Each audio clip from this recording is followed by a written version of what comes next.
দাঁত দেখাচ্ছ। তাও বলেছে যে বোঝে না সে বোঝে না, দেখি গানটা গাইতে পারে কিনা।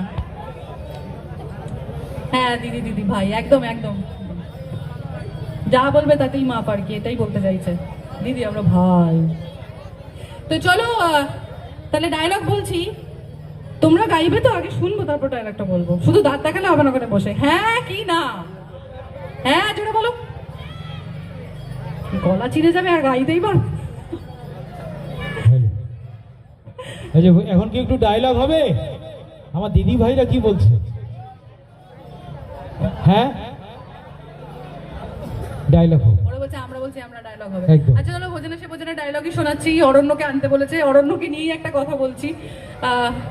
যারা সিরিয়ালটা দেখতে তারা জানবে যে পাখি প্রথমবার যে বিয়েটা পাখির হয়েছিল, সেটা পাখি কাউকে না বলে পালিয়ে লুকিয়ে লুকিয়ে বিয়ে করে চলে এসেছিল, কারণ সেটা বাধ্য হয়েছিল বিয়ে করতে আর কি। তো তারপরে উড়ে গেছে। তো তারপরে কি করবে, অরণ্য খাঁচায় আটকে রাখতে পারেনি পাখিকে, কি করবে বলো। তো সেই পাখিকে নিয়ে একটা ডায়লগ বলছি, ঠিক আছে? পিউ পাখি অরণ্যর একটা ডায়লগ।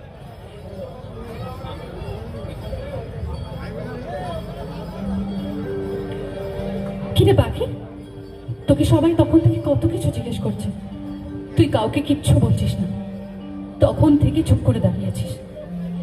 আমি জানি বোন, তুই নিশ্চয়ই কোনো একটা বিপদে পড়েছিলি, তাই এরকম সিদ্ধান্ত নিতে বাধ্য হয়েছিস, তাই তো? বল না পাখি, কেন এমন চুপ করে দাঁড়িয়েছিস? ঠিক আছে, তোর কি সত্যিই কিছু বলার নেই? তোর যখন বলার নেই তখন আমার বলার আছে পাখি।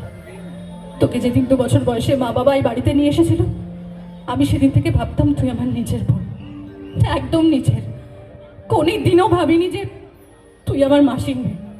তোর সব ভালো লাগা, ভালোবাসা, আহ্লাদ, আবদার সব কিছুকে এতদিন আমি প্রশ্রয় দিয়েছি। কেন জানিস?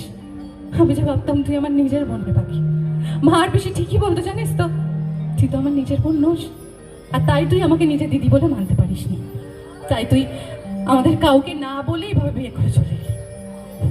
একবারও বাড়ির কথা ভাবলি না পাখি? তোর এই পরিস্থিতি দেখে আমাদের কি হবে? তুই একটা কথা জেনে রাখ পাখি, আজ থেকে তুই আমার আর বোন নোস পাখি। আমি তোর দিদি নই, আজ থেকে আর কোনোদিনও আমাকে দিদি বলে ডাকবি না, কোনোদিনও না। তুই আমার বোন হতেই পারিস না পাখি, কিছুতেই হতে পারিস না, কিছুতেই না, কিছুতেই না, কিছুতেই না। Thank you. হাততালি সবাই মিলে জোরদার। Thank you, thank you. কেন হাততালিটা হলো? আচ্ছা শোনো, আজকে কাঁদলাম না, ঠিক আছে? না